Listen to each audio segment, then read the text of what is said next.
Why is everything shocking? Well, no, that plant is like poison ivy. You don't want to touch it. I've noticed that. That's careful. This is going to go right in our faces. Actually, so it's behind the wall now. Okay. That's why I'm doing this. All right. Yeah, you're good. It'll just some more light until the sun goes down. Great. Sometimes these lights just turn off randomly. So if they do, you might want to make a little motion. It's that thing right by the door. So hopefully, as long as we're moving around a little bit. I'll brace myself strategically. Yeah, good idea. All right. Sweet. We have 4 people on already. Oh, 9. Hey guys, we're just letting some people come in. We're going to start going over the benchmark. I'm going to share this in case you don't have it on hand. You should be seeing it pop up.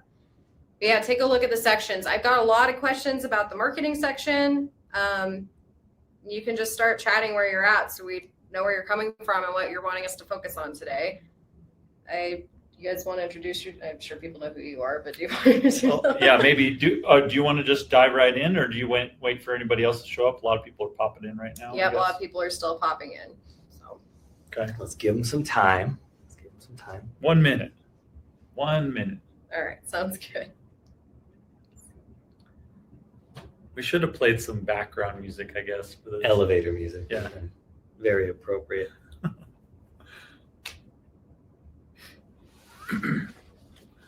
It's cool that we got this like fisheye view. Oh yeah. My hands stretched out. Huge.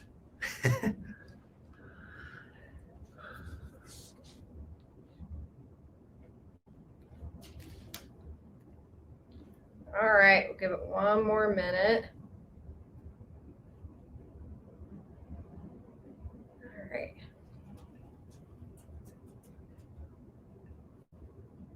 Did anybody check to make sure audio is actually going through? Yeah, can you guys hear us? Can someone give me a thumbs up? Just to make sure. In case. Just to make sure you guys can actually hear us. Yeah. No jacket this. That'd be cool to do this whole thing just having to read our lips. Because nobody can hear anything. Okay. We can hear you. Thanks, Matt. Appreciate you. Gracias.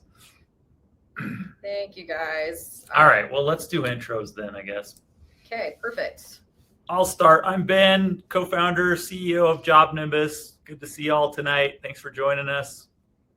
And I'm Brad Hodson. I'm over the demand gen, so marketing, basically our organic and paid marketing at Job Nimbus. But tell everybody what you've been doing around here for the last 10 years. Okay, I've been around doing pretty much everything, like support and sales and onboardings and marketing and everything in between. So I've probably seen a few of you at trade shows, and they can't get rid of me at this point. It's kind of the issue. Kaili. Awesome. My name's Kaili. I'm the VP of marketing. I've been in the industry for a while. I left and came back because I enjoyed it way too much being at Job Nimbus and being in roofing. So I'm super excited. We got most of the questions that you guys sent were marketing centric. So we wanted to make sure we could be here and you guys just kind of answer some questions and find some cool ways to dive into those kind of things. All right, let's pull this up. So yeah, you guys can chat in any time. Yeah, we'll just take questions as you go, but we're going to hit the highlights on the report now. Yeah, for sure. So let me pull this up right here. Perfect.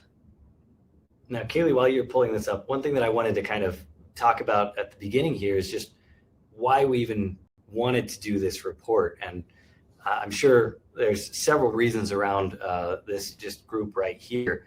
But some of the main ones for us were we have talked to thousands of contractors over the years, whether they be Job Nimbus customers or they be, they're doing their own thing. They've got a different CRM platform or whatever. And all of the things that we've learned along the way have helped to kind of hone our own ideas and how to make a better software for contractors, how to provide services that will help out with growing your business and getting organized and all those sorts of things.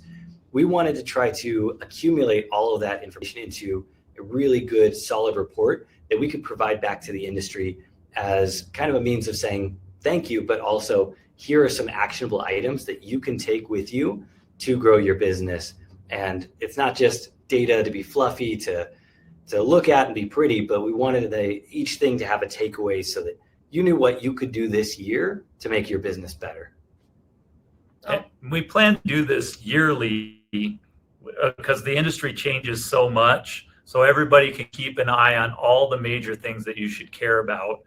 And already had lots of customers coming up telling us that, wow, this thing really helped them in this way or that way, or I'm implementing something right off of this. I love this report. So hopefully you're going to get some value out of this. We're going to go into detail on some of the things that I think were the biggest surprises that or takeaways we got from this as we did the research. It was one of the biggest data studies we've ever done in company history too. So it's pretty cool. Yeah, no, let's dive right in. And so, yeah, we're having to do all this, and thank you for all you guys who participated in our survey. We know it was a lot, and you guys just taking the time to do that and give us this data is going to be a huge deal, and we're super, super grateful for you. I wanted to, before we got into the marketing part, a few of you guys asked about services, and Ben actually had a really cool takeaway when talking to one of our roofers. But when we dove in, so just for some context, when we dove into the benchmark and how we wanted to split it apart, we wanted to be able to give you guys the ability to see from the people who had the highest revenue and the companies that were the highest rated, because we all know high reviews, 5-star reviews, that translates to money, right? So we wanted to split that apart in each of these sections so you guys can see kind of where you're sitting, if you're best in class, and how to get up there to the next level. And one of the big takeaways that we saw in this was the number of services provided. Because as you know, there's a lot of seasonality with roofing, and it was really cool to see what other services people were providing to kind of make up the difference as we went throughout the year. And there's a huge variety of answers with this. Some was snow removal and even holiday lights. I know that there's some other pieces as well. Were there any that stood out to you, Brad, when you were diving through that? I mean, sure. Yeah, we had some pretty good answers that gave us a nice breadth of, I mean, more or less it kind of centered around what we have in the report here of gutters, siding, solar, and then holiday lights and snow removal. And those are good ways to just value add, especially during the year. Like with holiday lights and snow removal, it helps to supplement the roofing jobs that you aren't able to do during that time. I mean, in Utah now we have record levels of snow everywhere. And so roofers around here are trying to find ways that they can do jobs while there's snow on the roof. So these are one way ways that people can do those things and not just be sitting around until the snow melts, kind of thing. I talked to a customer the other day that's doing, those heating elements you can put on your roof to keep it from having the icicles and everything. They're doing that in the off season, having a lot of success. It's actually a pretty high margin business for them. And normally they would just go on vacation, but they're making a nice chunk of money right now, whereas they hadn't ever done that before. And that was a direct idea that came from seeing this report saying we got to have something going in the off season, especially with all this snow this year. So there's a lot of good ideas. I think generally the principle should be what's something that's high margin and that something that doesn't take a lot of company time and resources. So there's some things you can get into that look really complicated, but like if you're a roofer and you just go out and sell solar and you don't actually do the install, there's great margin there. You don't have to do any of the implementation. A lot of times you can roll it into the roof cost and it's almost free profit for you after your sales commission. So I've seen all kinds of things, but that's just a little bit of a rule of thumb that I'd use on deciding what you're going to do. Absolutely. And I think it's also important to say, like, you may not be doing anything but roofing right now, and you're interested in adding more services. Don't try to add them all at once. Try to go methodically and say, okay, well, let's just focus on holiday lights or something like that. And start small enough to where you're not incurring a big investment that you have to take out. And then you're getting underneath, you're not sure how to sell it. Not many people are buying it. You don't know if there's really demand in the market. Maybe try something like at your next roofing job, try to pitch the idea of, hey, are you interested in holiday lights? Could I sell those to you and get them installed for you? If they say yes, you just find a line item to add to it. And then you get some holiday lights and throw them up there. That's a small scale way of trying to see if there's demand for it in your market and if that's something that your teams would be capable of doing as well. So the other thing I want to point out is this high revenue, medium revenue, low revenue thing. To me, the way you can translate this, the number of times a customer has come up to me and said, hey, what are the really big guys doing? Tell me how they're working, because that's where I want to go. Extremely high number of times that's been asked. So we really designed this report around wherever you're at, what's the next stage, and what are those people doing? You can see right here in the bars, the people that you want to be if you're not there yet are doing X, Y, and Z, and we'll go through that over and over throughout this report. Sure. All right. Okay, I put up a poll if you provide more than one service. It looks like all of you guys that answered are, so that's fantastic. Excellent. I'd love to see kind of what, as you guys are thinking about it, which one's been the best for you and which service are you really glad you added or wish you kind of avoided. While you're typing that in, we'll move on to the marketing side, because this was the one that was most requested, is to dive into this section. And again, if you have specific marketing questions, please let us know. We're here to help with this. Let's start with the first one, just kind of average lead cost. How much should you be spending on marketing? And oddly enough, we actually have a quote from you, Ben, on this one. Yeah. So this was an interesting one just to see like where things were falling in terms of lead cost. And we're generally seeing that you're not paying too much for your leads, which is good. And we want to try to keep that number low. One thing that we've seen from contractors is like if you're paying for leads with a Home Advisor or an Angie or something like that, the most important thing for that is to get on those early.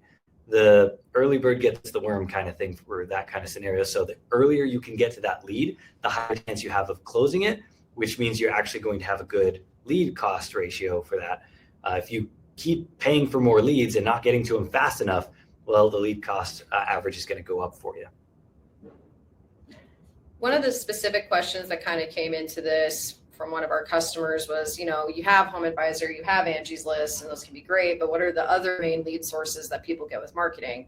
I know for the research that we've done, and a lot of customers I've talked to, most of the best leads are word of mouth and referrals. And that came in because they searched you and saw your reviews. So make sure you have a business listing on Google. Make sure that you are asking your customers for reviews. There's a lot of cool ways you could do that, especially in our workflows and with Engage. You can actually request reviews and set it up that way in Job Nimbus. So you can request reviews from your customers when the job is done. That's the prime time to get reviews posted live, and also just gives your customers a good way to know that you care about their feedback and keeps you more top of mind for when people are asking in Facebook groups or in your community forums, like, hey, I need a roof replacement or I need this, and people think of you first. So a lot of people have asked me, or I guess maybe I'll use an example, talk to a customer, say, man, I'm spending a fortune on marketing right now. They're at like $2 million in revenue per year, and they were spending I think it was $50,000-$60,000 a year. And they said, well, that's a fortune. It's like $5,000 a month that we're spending on this. And I said, hold on, that's actually low. If you're trying to actually grow, because I asked them where they were trying to go. They were trying to go to 5 million that year. Probably should have been spending closer to $300,000 to even have any chance of getting to that number by the end of the year. So just kind of give you an idea. Now, that's not just hiring a marketing company and paying them that. It would be the cost of all your ads, the cost of all your leads, but that you need to be reinvesting in the business, especially in a contracting business, because you're only as good as your next deal. You've got to keep the flow coming. And so that's maybe a takeaway. I think a lot of people are shocked at how much it does cost to really grow fast. But just so you know, you want to be in the 5% range minimum to hope to grow. And if you're trying to double your company, you're probably going to be closer to 10% of your total revenue would be spent on marketing. All right. Okay, let's get into marketing automations. So this You know, as someone in marketing, I could tell you it's really easy to get bogged down by having to do everything manually, especially as you get bigger and you get more of a team and you have more demands on your time, especially if you have someone in your office that's doing double, triple, quadruple duty, because we do that when we're small, right? We have to wear many hats. So being able to automate all the things that you need to do, especially with marketing, because there's so many things you can automate, like in terms of email and customer communication, follow-up and triggers for new leads coming in. There's a lot of cool options that you can do with that. And I was kind of surprised to see that less than 50% of those who answered our survey are using any marketing automations. Yeah, I mean, it's a balance, because I think a lot of people would say, well, I'm just so busy, I don't have time to set it up. And yet this is the way that all the companies that we talk to that are growing really fast, or the number ones that everybody looks to, they're all running automation like crazy, typically. We have a customer here locally. They do the most texting of any company in Utah right now of our customer base. And it's a radon remediation company. And they are doing some amazing things. From the moment that you inquire about radon, what it means, in Utah, it's a big problem. A lot of houses have high degree of radon. They send out automatic texts to you to educate you about it. They send you a free radon testing kit, and then they do tons of follow-up. So just for fun, because I just got into a new house, I went and did their testing kit, and luckily enough, I don't have a radon problem. But the texting was next level, and how many times they were reaching out to me. I just felt like they were the most professional, most sophisticated company I'd ever worked with around this. And absolutely then my number one choice for anybody in the area when I hear about they have an issue or they want to know more, I send them to Utah Radon. So that's just one example. I'd love to hear other ideas that you guys have for low-hanging fruit, easy things you can do right now to automate marketing. What do you think? I mean, one of the easiest things you can do is just have some kind of an easy welcome message. And like you were saying, have it as education. That's actually really important, because some people aren't ready to just say, yes, I want your service. They want to explore that a little bit, understand if this is the right thing, if you are the right service provider. If you can provide some kind of information in there that helps to educate them on why they would need this service, why your company stands out, and why you would maybe provide a higher quality product or a higher quality service. Those kinds of things will help just stand out from the pack. And it's pretty easy to put that, just a single email or text message together, that could be easily automated as an entry, to anyone that comes in inquiring about you would get that information and have a better idea of how to make that decision.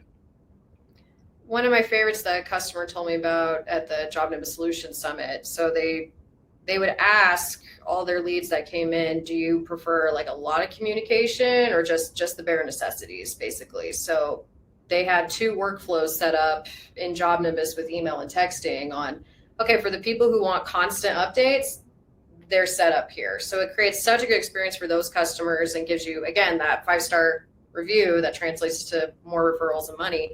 But then for the people that just wanted here's the materials, here's when I'll be here, this is what's this, they had their own workflow. So watching them kind of cater to what their customers wanted right from the beginning was really cool to watch them put that into place and see the results. And the customer got to tell them, this is the kind of communication I want. And then it was set up depending on their preference. So it was really cool to see. Yeah, absolutely. You could technically do that with one workflow, and you just have like a custom field that sets what their preference is for communication. Then you can have your automations key off of that to do different things based on that too. Mm-hmm. Yeah. All right, sweet. We want to, yeah. And if you guys have an automation that's worked for you, or if you have something you want to see if it'll, or if another customer is doing it or is trying to, please ask. Go ahead and ask in the channel here. All right, we're gonna go to video marketing. And it's been kind of fun to watch all the different companies do videos in different ways. I know one of my favorites on YouTube that I've seen was this guy, he owns a Roofs by Dawn. He has this rap video that he did with his whole team, and it's got it all professionally shot. He came up with his own original song, and it's awesome to watch, but it's kind of fun to see this like super intense video marketing and then just a quick iPhone testimonial or here's who I am on the About Us page. And they both work really well because the whole point of the video is to try and make you more real and engaging, right? Like we all engage with video more than a lot of mediums. So it's kind of fun to see just the variety in the industry start popping up as more people are exploring with it. Absolutely. But yeah, again, less than 50% of roofing companies are using videos in their marketing. Like, why do you think video could be so intimidating to tackle in marketing? Well, I think one thing is that everybody seems to think that you have to have a professional videographer and do this really pristine, cool stuff. And actually, Brad backed me up on this, but the research shows that the more candid it is, the more likely you're to get engagement on social media. So like actually just pulling out your phone while you're on the roof and you see a problem, or, you know, like for instance, you find a hail strike and you just pull out, hey, I'm so-and-so from roofing. I just was at this customer's house. This is what a hail strike looks like. And this is going to cause this much. And you kind of go into the details about it. This probably came from this storm that happened last week. If you think this is something, you know, we'd love to talk to you. It's 30 seconds, 40 seconds long. It's autoplay when you're scrolling through on Instagram, on Facebook. People engage with that. It looks real because it is real a lot more than the professional video with the title card and all that kind of stuff. Absolutely. That's what we're seeing with social media. I mean, if you even probably think about your own social media use, you're probably seeing more candid videos and more just somebody with a selfie camera talking about things or doing a recipe or whatever that is. You don't see as often those professional videos because that's just not what people are looking at these days. It's not what comes in rotation often.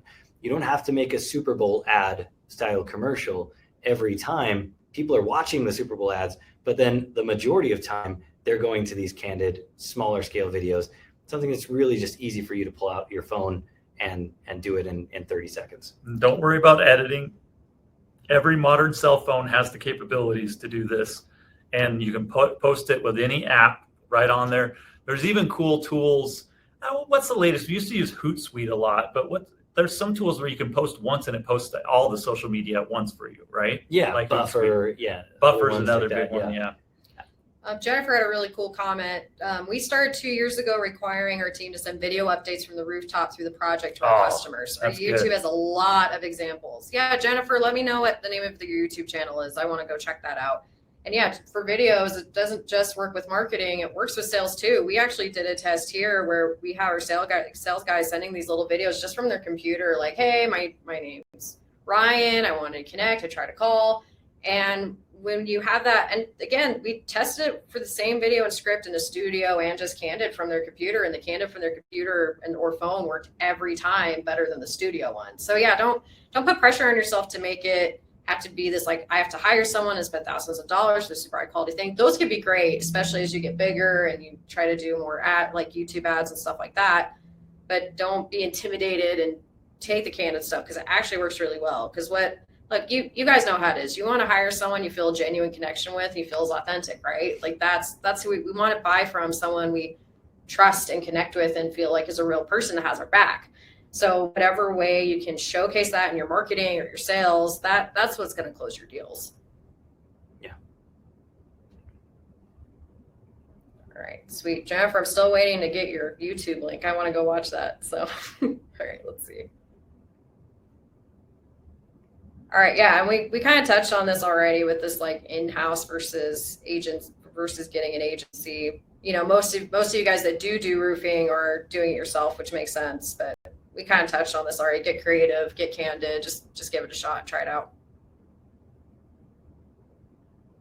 Anyway, great quote from Jim here. Marketing is buying market share. As a company, you need to maximize the opportunity to generate a lead, maximize your brand impressions to your perfect customer, and maximize the conversion rates of the leads that you receive. And that's really what it's meant to do. That end part is interesting to me because there's a number of customers I've talked to who are spending a lot on leads and they're not getting good conversion rate. And when you dive in, They don't have any automation set up to hit those leads.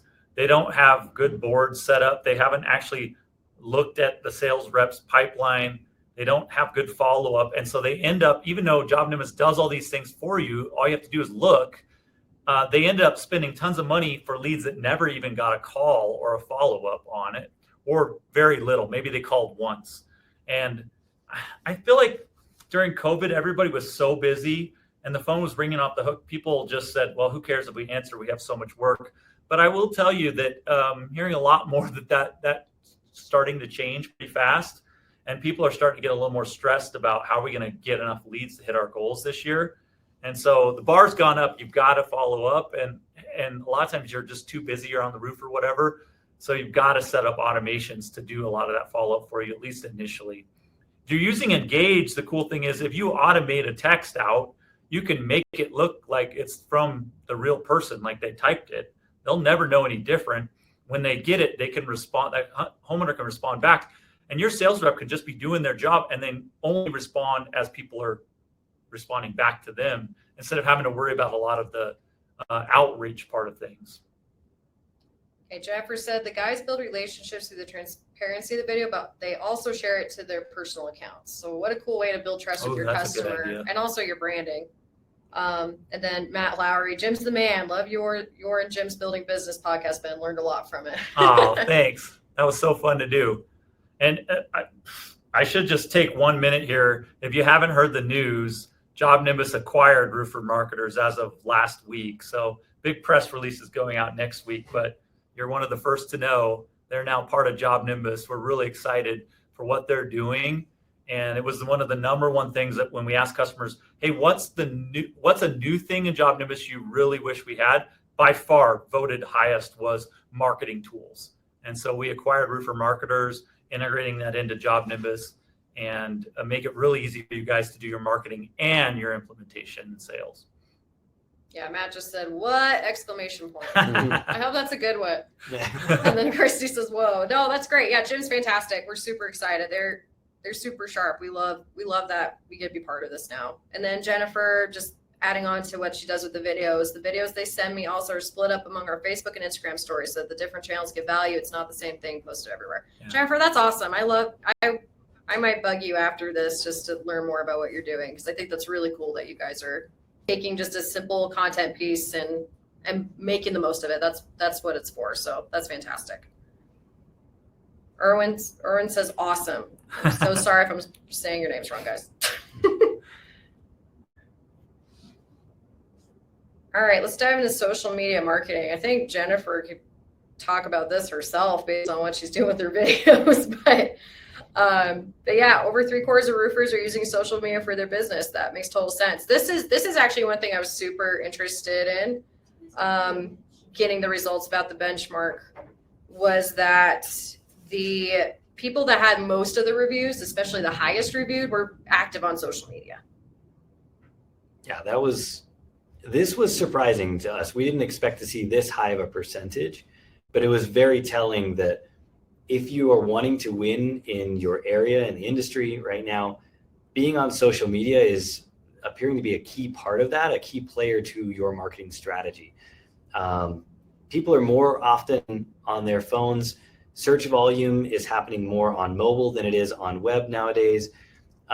Social media is everywhere, and despite Congress trying to shut down TikTok, they're still alive and they're kicking and having a lot of success. So if you're not having a social media presence right now, if you're not actively on social media, if you're not trying to use that as a mechanism to build your brand, get more leads, and extend your reach in terms of referrals and word of mouth, you're missing out on a big opportunity here. So much of marketing is psychology in general. And if you think about it, like most people, let's just take a roof, for example, they're not like in the market for a roof. Usually there's a leak or something that causes them to even consider this. And so what you want to be is just in their headspace. You want to be in their mind. So if they've been scrolling past these cool videos and just your name and maybe community projects that you're doing, I think it's always cool. It stops people when they're, oh, these guys just donated time to this and this. like what a good company. You're just building that brand slowly but surely, right? Then when they think, oh man, we got a leak, who do you call? They call the person they see all the time. And social media is so great for that because you got the doom scrolling happening all the time. But I guess the thing I worry about, Brad, is that it's a lot of work to keep up on it. Is there any simple way? Because I think a lot of people say, well, I can't do 5 posts a day. I forget it. I just don't have time to deal with that. Nobody, everybody's too busy. What's the way to get started in it if you're not already, or what's the most important thing you could be doing to keep it going? So this is where I got my career started, was in social media marketing. I think the hardest thing for people is that they would try to tackle every channel all at once right off the bat. Yeah. And you really have to get picky, especially as you're learning how to use social media, not just personally, but professionally, especially with your company. You have to choose 1, maybe 2 to start out with and really dial in and own it. Like have a followers goal. For example, Instagram, if you're at 10,000 followers, you can add links to your stories.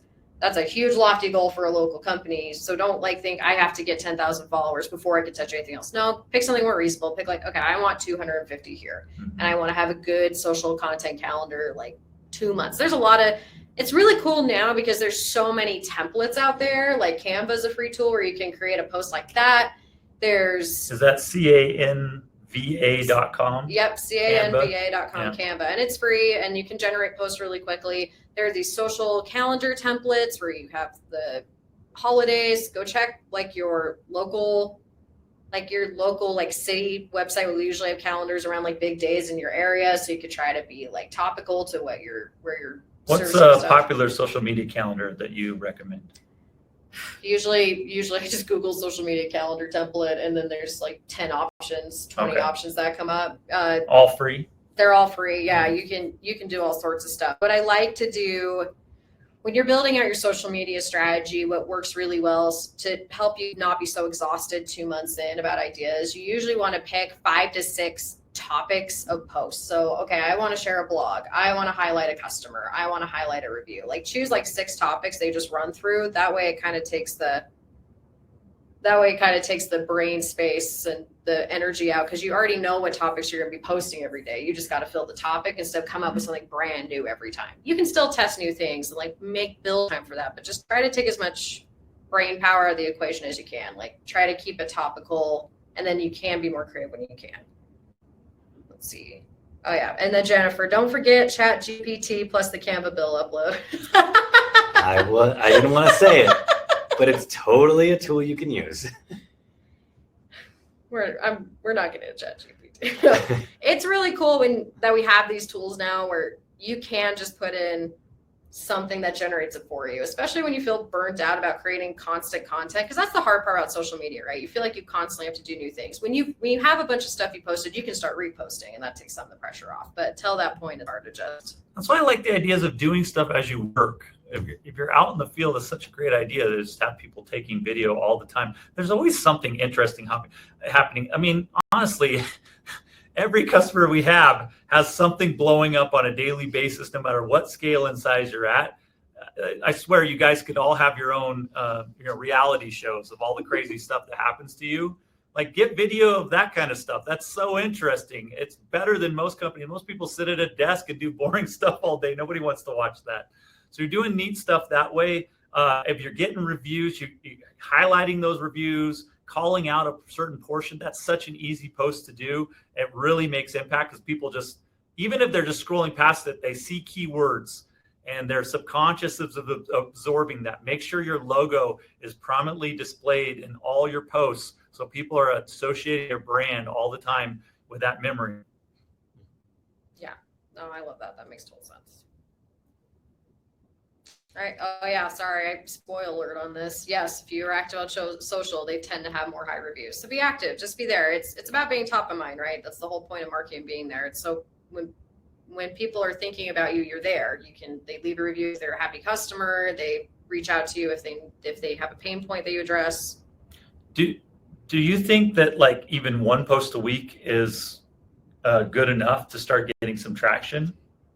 One post a week? No, I would say at least 3. You want to be trying to do at least 3 posts a week to just be showing them more. It's great. It's great to do more, especially on certain channels. Like if you're talking about like Instagram stories or TikTok, more often tends to be better. But with Facebook, just pick your peak times.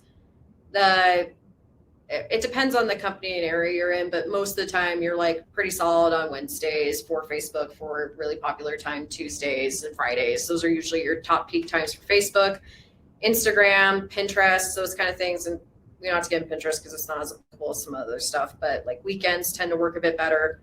Just start paying attention to where your engagement is top of mind. If you have a business profile on Facebook or Instagram, it'll tell you your top engaged times or when your audience is online. So pay attention to those and mess around with it. We've done a few tests where I was really surprised with the engagement. Email, for example, we sent an email at like 8 p.m. at night on Friday. It was one of our highest opens we've ever had. And it was all mobile because you're scrolling through your phone and opening your email late at night. And most people don't check that. So be creative. You can test stuff out. Man, a lot of people didn't have an exciting Friday night checking a job notice email. Not that one. not that Friday night. Do you guys remember the days on Facebook or Instagram or Twitter where you would see every post in the order it was posted and you always knew where you were in the timeline? Boy, I miss those days because now it's just all BS and ads. And then like, that's why you have to do more than one post a week because it's not fair anymore. They're not showing everything anymore. They prioritize because they're trying to serve more content to make more money. And so you have to just game the system by having more posts to even get any mind share there. Absolutely. Yeah, absolutely. All right. So weekly social media leads. So 84% of all roofing contractors get 1 to 25 leads from social media a week. Now this one, I would love to do a follow-up question to this next year. Where on social media are you getting your leads? Are you getting it from like Facebook groups? Are you getting it from Instagram? Are you getting it? Like, I want to know what platforms specifically they're coming from. And if you guys have stuff that's working really well, like tell us, because I'm super curious, because my theory is based on what I've seen in the industry and what I've seen talking to customers. It's usually from Facebook groups, right? People are like, hey, I need my roof done. Who do I reach out to? That's usually what I see, but let me know if I'm wrong. Like what are some other places do you think customers are coming from that aren't just like Facebook groups? I mean, that's the success that I've seen. And what I always recommend is to try to have customers post about their experiences within their neighborhood groups. Because that's one thing that's getting really popular, especially with COVID happening and everyone's closed in and we're building these smaller communities, especially around our neighbors, where a lot of times we're like, oh, well, now I have this problem. I have this leak in the roof. Who can I use? I go to the neighborhood Facebook group to see if there's other people around me that I can trust who have had a good experience or a bad experience. And so if you're getting out there and trying to even incentivize people to say, hey, I'll give you this discount if you post and recommend us to your Facebook group for the neighborhood. That $100 in discount or $200 in discount that you give to that customer might pay off in dividends by getting 3 extra jobs right within that neighborhood. So I think that's probably where I've seen the most success with the customers that I've talked to. Holly says she has success with Nextdoor. I actually don't. Yeah. Yeah. It's a similar concept because with your Nextdoor, you can only be a part of Nextdoor as part of your neighborhood group. Oh, got it. So it's like a Facebook group, but not on Facebook. Yeah, exactly. And you can share, somebody's dog is attacking other people. There's all kinds of stuff on there. But Open usually on the there's a lawn lot of contractor recommendations I see on there. Oh, that's really cool. Oh, yeah, Jennifer, we love Nextdoor. Yeah, it's so good. I'm finding more and more people are using that because it cuts right to what you want, and you don't have to scroll through all the ads and everything to get to the stuff that's really relevant to your neighborhood. Yep, and then Matt, Nextdoor is snowballing for us as well. So that's cool. That's cool to know that some of you guys are using it. And Better Business Bureau. Okay, so that makes sense that people are checking you out there. And then Jennifer, make sure all your employees are on their own and Nextdoor are on their own Nextdoor and come in your company if they see a post about roofing. Some comments. So make sure your employee, that's smart, where you're having your employees make sure that they're getting their own leads by just being in their neighborhoods. And having their own account though, that's good tip, I think. Yeah. We should probably get some content together for customers about Nextdoor. Yeah. It sounds like there's a lot of usage of it. Let's see if we can't come up with some great tricks and tips for people. Yeah, Jennifer, can I hit you up for some tips on Nextdoor? I'll give you credit. Don't worry. Matt says good call, Jennifer. Yeah, we'll be chatting after this. This is fun. And then Raquel, sorry, we have Raquel, who's amazing. She's on our marketing team. Can you write that down as a topic that we can follow up on? Thanks, Raquel. Appreciate you. Sweet. Thanks, Jennifer. If you get an email from Kaili, don't be creeped out. It's me. Okay, so maybe still be creeped out. Okay. And we have another quote from Jim. Marketing is an integral part of business success. It's a continuous process that requires consistent, ongoing experimentation and adaptation. Marketing is not magic, but when done well, it feels like it is. But yeah, I love this quote. And this is why I got into marketing. I love testing and trying new things, and marketing is a fantastic place to do it. There's so many cool things you can try constantly just to optimize, and it's just really, really cool. All right. Customer pets. Great post for Nextdoor. Okay, sweet. Thanks, Holly. All right, online reviews. Okay, and this is something that really surprised me. Brad and I talked about this when, I'll be honest, I assumed that when people put that they had an average of 5-star or 4-star reviews, I figured a lot of people were exaggerating. But when we went and checked all of these, you guys were totally honest. You're right on the money with what your average review is, which is great. It's great that you know that and put it out there that way. So just over 25% of roofing companies have over 100 online reviews. I think this is probably one of the most important things you could do for your business, especially now when you're dealing with competitors and so many people are going to Google to decide who to go with or even who to reach out to. Like they won't even reach out to you if you don't have a lot of good reviews. So what? Yeah. So did we ever correlate this with revenue or growth rate? This one, let's see. I know we don't have it right here, but yeah. Because I remember when we were going through this initially, we had some other charts and it seemed like, if I'm remembering right, people who had more reviews definitely were crushing it on the revenue side compared to other ones. Yeah, they were in the higher revenue section for sure. But was there a bar? Did we notice any statistical significance? We're going to have to go back and relook at that. Yeah, that's a good follow-up. Because what I'd love to tell everybody is like, as long as you have 51 reviews, you're at least in the money. If you got less than that, then you got work to do. But I don't know if that's the right number or what. Absolutely, yeah. It would be good to have a nice target to reach for. Yep. Say that's the benchmark for that. All right, we'll follow up with everybody on that. Yeah, let's add it to do, and we'll see if we can hold that. Then yeah, over 50% of roofing companies have an average of 5 stars from reviews, which is fantastic. I love seeing that. And it's really cool to go and read the customer reviews that people leave. It's really awesome to see just how communicative they were and professional, and they showed up on time. They knew what they were doing. It's really cool to see the impact that you guys make, period, like for your customers and making sure they have a good experience. Because I think that's the one most frustrating things that I hear is like, oh yeah, everyone has a bad contractor story. And it's really cool to see like you guys being the good contractor story, like you guys being the people that are changing that thought and the dynamic, like, oh, I have a bad contractor story. Like, well, I have a good one. This is who you need to go to. It's really cool for me to see what you guys are accomplishing in your areas and for your businesses. I just think it's so awesome. All right, word of mouth referrals. 60% of roofers are seeing at least half of their customers come from word of mouth. This checks out for me. I think it makes the most sense. Again, most of the people are concerned with hiring someone because they're not sure, so they're going to go with what their buddy recommended or what their family recommended. I'm curious what you guys do to help increase the word of mouth. I mean, obviously doing a great job is one thing, but then how do you stay on top of mind for your customers? Oh, Jennifer has respond to all your reviews, especially the good ones. Yeah. Yes, being engaged. Be engaged if you think. And don't be scared when you have a bad review. Don't be scared when you have a bad review, because one of the things that I noticed, because I love studying behavioral science and behavioral marketing.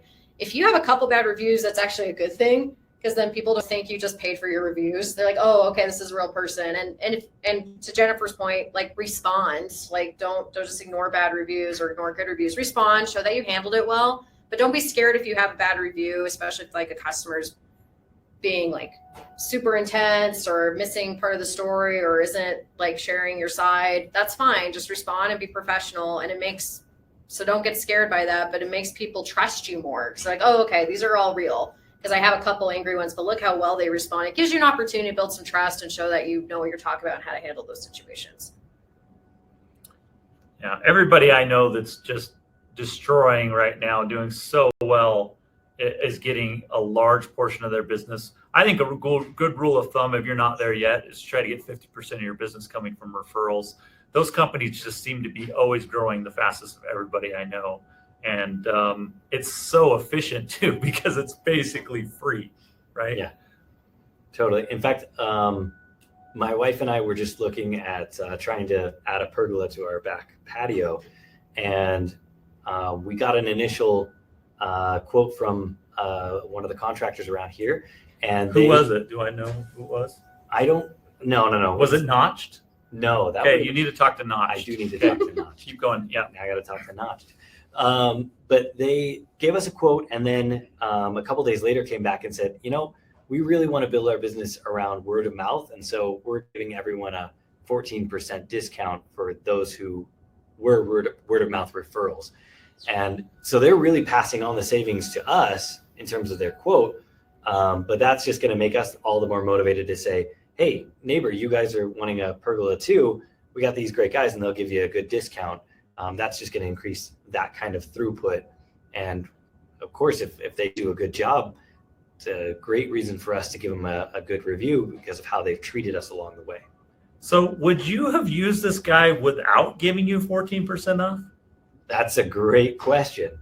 There's a lot of different factors for me, and maybe I'm too analytical for this kind of thing, but it is a really hard sell for me if I don't get several reasons why I should, in terms of craftsmanship, in terms of their communicative nature. Okay, well, you have the super conflict, but exactly. The average homeowner, I'm just wondering, do they need to give that away? You're already a referral. You're already in the right mindset to buy if you like the product. Mm-hmm. Of course, you could just say, if you're the contractor, just jack up the price by 14%, then discount it by 14%. Yeah. You're back to zero. Right, but you don't know any different. Exactly. So yeah, all right. Mm-hmm. Ryan says we have a much higher closing rate on referrals than standard leads. Oh, no question. Yeah, that makes perfect sense. And we see that here too. This isn't just with you guys on your end. This is for you guys with us. When someone refers JobNimbus because someone you trusted referred, we get a lot of referrals. Yeah, like that. That's a golden lead for any company.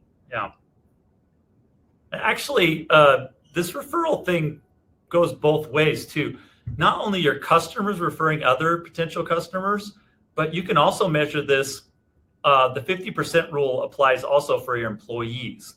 If you're struggling to hire, your bar should be, are you getting 50% of your new hires from employee referrals?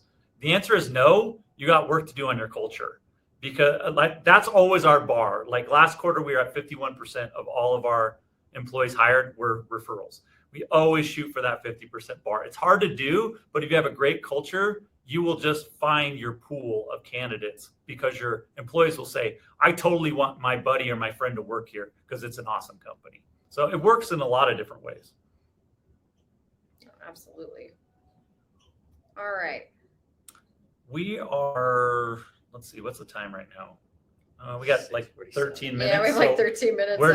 What was the next highest priority thing that people want to talk about in the questions? It was tied between sales and team culture. So I'm going to throw up a real quick poll, and you guys can tell me. We can do a little bit on both if you want. Yeah, we can do that. We can breeze through. But yeah, if you guys have any questions, hop in and ask, and we can jump to what we need to with that. Okay, so for sales, let's see. Perfect. All right, so yeah, dedicated sales team. Those who have a dedicated sales team generally have higher revenue, which makes sense, right? Like if you have someone that's their job is to get sales, it makes sense that. Yeah, my question was, is this saying that if you have a 1099 that works for you exclusively, that wouldn't be considered dedicated? Yeah, we didn't dive too far into it to understand all the ins and outs of that one. Because I think you would have similar results with 1099s if they're just working for you. Now, there may be tax consequences to that, but let's not get into that. But the point is that it's just having somebody focused on this job Right. clearly causes more success. I think that's less interesting than the next one, which a little bit shocking to me, the spread on the number of people on the sales team. Yeah, nearly 70% of roofing companies have a small sales team of 1 to 5 individuals. Yeah. I mean, we have customers that have 25, 50, 100 salespeople. Of course, there's some of the bigger contractors, but one customer we've got's got like 1,800 salespeople or something like that on Job Nimbus. It's crazy. So it gets very, very big, but that's not the norm, obviously, here. By the way, in this data, we did throw out outliers, didn't we? We did. If there was something that was throwing the data way off, like one company that was totally different than everybody else, we threw that out so that we could actually understand the data. What we're looking for here is averages and norms. Absolutely. I'm curious, and you guys can let us know in the comments, just how many people are on your sales team? And do you feel like you would do better with more? Or do you feel like it would just get bogged down with just more bodies doing the same thing? The problem is it's a little bit of a chicken and egg because you have to have the marketing flow to support the sales team. And so unless you've worked on marketing first and have the leads, it's not really worth having more salespeople unless you're just doing pure door knocking. But usually that's very costly and time consuming compared to some of these other methods. All right. Okay, so we have base commission rates. High profitability companies are 8 times more likely to have a base commission rate of 20% rather than low profitability companies. So if you're willing to pay out a higher commission rate, you can attract higher performing salespeople. Mm-hmm. All right, Jennifer says they have 7 residential sales reps and 2 commercial ones. Yeah, Okay. that makes sense. That's great. That's good number. That's a good divvy spot. Let's see. Yeah, and I think that checks out with that. The leads brought in per salesperson, this is something I would like to dive more into the next years. Like when the leads are brought in by the sales rep, is that from the door-to-door knocking? Is that from social media? Like kind of Jennifer mentioned where they're posting their own stuff too. Is this from like, what are these leads coming from? Are they like from engaging with the community? I'm just kind of curious when leads brought in per salesperson, what does that look like? Like what kind of leads are they actually bringing in? Are they just gathering word of mouth from your marketing team? Like I'm just curious how that gets broken Most down. common ones I see are getting referrals from other clients that they were happy. That best sales reps work their old customers like crazy. And then door knocking was another one that I see a lot. I don't know what the percentages would be though. Yeah. Sure. But it'd be great to dig into this for next year. All right, lead to close ratio. 72% of high profitability companies close at a rate of 50% or higher, and 28% close at least 80% of the leads. And this is one of the ones that we also kind of wanted to dig into more because, I mean, when you look at some of these numbers across this graph, you're like, wow, I mean, a significant portion of people said that they close at 100% for their leads. Yeah, But- that's BS. And this is exactly where, like, your quote up here at the top is about, like, you need to be counting every lead that comes in. We can't say, well, if they didn't close, they're not actually a lead. Yeah, but I dove in on this with some customers and they're like, yeah, we're 100%. Well, wait a minute, show me all your leads. Well, those didn't close, so they weren't good leads, so we didn't count them. Like, wait, that's not the point of this. If you're anything above 70%, you should be concerned that something's wrong in the business because that's not normal. You should be getting enough flow that you have some people saying no, not everybody saying yes. Now, it could also be that you're so small, you're doing 1 roof a month or something, Yeah. then maybe you can get 100%. You know, it's all just referral. But that's not, most of the customers in this pool are not that size. Correct. Jennifer says, I would love to see a breakdown of this data on companies that door knock versus companies that don't. Oh, so good. Sure. Great point. We'll do that. Yeah, I love that. And then Holly says, every lead counts. That's right. Every single Yes. lead counts. Absolutely. Otherwise, you don't know what to optimize for. You don't know how to make things better. Yeah. The ideal thing, we've got this new Job Nimbus Insights coming out soon. That's our new sales reporting platform. You guys will be able to get access to. It's already in beta. If you want to sign up for beta, reach out to us. We'll help you get connected. That shows you can drill in by sales rep to see which reps are bringing down the overall close rate and where they're breaking down. Was it at the demo stage? Was it at the follow-up stage? It's super useful because you know exactly who's screwing up your close rate for your company and how to help them, like exactly where they're weak. And then you can go coach to that. All right, sweet. So the next part, With the time we have left, should we switch to culture? Oh yeah, maybe. We only have 5 I will minutes. shout out good, better, best estimate use though, because hardly, like barely half of you guys are using it apparently. Yeah.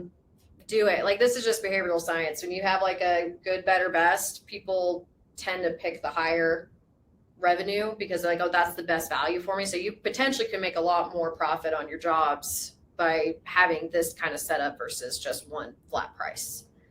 And then Jennifer, we have not and will not door knock, but the data always includes canvassing companies. No, Yep. and that's fair. That's fair to split out on how that works. Yeah, it's exactly right. Mhm. We have a good portion of both.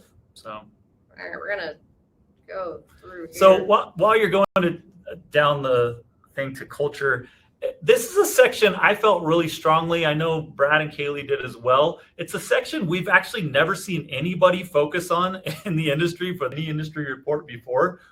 It's a place where all of our best customers that are doing the most, or having the most success, all have great cultures. They have defined company values. They have a defined company mission. They talk about it a lot. They have really good interpersonal working environment rules of how people are supposed to communicate. They have lots of processes defined. And so we said, oh gosh, we've got to measure this and then correlate that against high revenue companies, which we did here. And unsurprisingly, companies that are great at culture are always way ahead of other ones. Is there a particular, because we had a few things. We have employee benefits, average salaries, which could be super helpful when you're trying to hire or have a baseline. What is there one thing in particular about the team and culture section that's Yeah, I want to hit the employee performance tracking. All right. So this is the concept. If you guys are familiar with entrepreneurial operating system, that's like the everybody has a number rule. So I always say, like, when a new hire comes into Job Nimbus, I say, what was the big problem you were hired to solve here? If you don't know, that's a problem. Let's make sure you find out what it is. It should have been clear to you while we were interviewing the problem that we're having that we need you to solve. But everybody in the company needs a big problem to solve. And that might change on a weekly or monthly basis, even in some cases, especially office managers wear a lot of hats. They're usually doing 10 different things. And it's sometimes hard to measure because they have so many important things they got to do. So just pick the most important thing for that day, that week, that month, or whatever. But everybody needs to have clear number that they're going after. What's the big problem? How do you measure whether you're making impact? Because every employee wants to know, am I where you want me to be? Am I meeting expectations or beating expectations? And so it's very clear. And then you can use this to coach to it on your weekly one-on-one. The first thing you should do in your one-on-one is say, okay, let's pull up your spreadsheet or whatever you're tracking it. And hopefully you're in Job Nimbus, you just pull up that report. But you pull it up and you say, where are you at? What was your goal? And have them own the number, explain where they're at. If they're ahead, ask them why they think they're ahead and what they're learning. If they're behind, ask them why they think they're behind, what learnings they've had, where did they miss so far. It tees up the entire one-on-one conversation, and it's always numbers based. The more that you do that kind of coaching and those kinds of one-on-ones, the more the recipient or the person that you're coaching will start mentalizing that, and they'll start thinking that way. So it won't be that you're constantly having to pull information from this person. They will be more proactive about the things, owning that number more, owning that problem more, and trying to bring solutions to the table instead of just suffering through problems or just coasting and going through day to day. The other one is the company mission statement, just like 3 slides down or something. So I would add in company values here as well. Clear company values and company mission statement. You can see it's actually great to see so many companies doing this, but maybe a shocking number aren't doing it right now. And then of the ones that have a company mission statement, I sometimes worry that it's not hit enough. Like, is this being talked about weekly, daily in your business? How are you socializing it? What are some ideas you guys have to make the mission more obvious? Because we do that a lot here. Yeah, I mean, people are visual. So having mission statement and values around your office, on even your clothing, on your marketing materials, on the different, like if you have a proposal that you're handing to the customer, include it on that. It's good for the customer and it's good for your employee to also be talking about that every single time. You should be able to recite that as an employee and know exactly what the company mission statement and values are, be able to just read that off immediately. And having visual cues around the office and in all the materials is a good way to reinforce that. I also think that you can use it with customers. Yeah. If it's a cool enough mission, you can actually tell customers, hey, part of the sales pitch is this, you're working with a company, our mission is this. This is why it's so important that we do X, Y, and Z. It might be your mission is to, help the community in some way. And so then that then makes you look like the right contractor to work with because you're doing it more altruistically and you have more skin in the game than the average person that's just doing it for the money.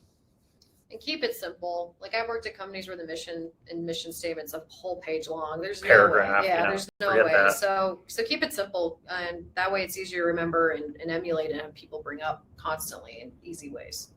Yeah. I mean, ours for Job Nimbus is 3 words for our mission statement. It's making contractors heroes. It all boils down to that. If we're doing that each day, then we've accomplished the mission. Yeah, every feature, every employee, every question you ask all day long, is this going to make our customers more heroic? Then do it. If it's not, that's the wrong thing to work on because that's 100% why this company exists, is to make you guys heroes. Absolutely. Well, that's time. Thank you so much, guys. And I put the poll out to see you want to have another section. So thank you for all saying yes. I think that's awesome. Please let me know if you have any questions. We'll send a follow-up email and we'll have the recording available. But we'd love to make sure that we're supporting you guys. And this is why we did the benchmark. This is why we did the data, is to make you heroes and to keep leveling you up to the kind of success you want, whether that's monetarily or time with your family, however that translates. We want to make sure to take care of you guys. No, thanks, Matt. Thanks, Christy. And thanks for all your participation input. I'm really excited that we got to do this and that hopefully it was really helpful to you guys. Awesome. All right. Thanks, everybody. Have a good evening. Thank you.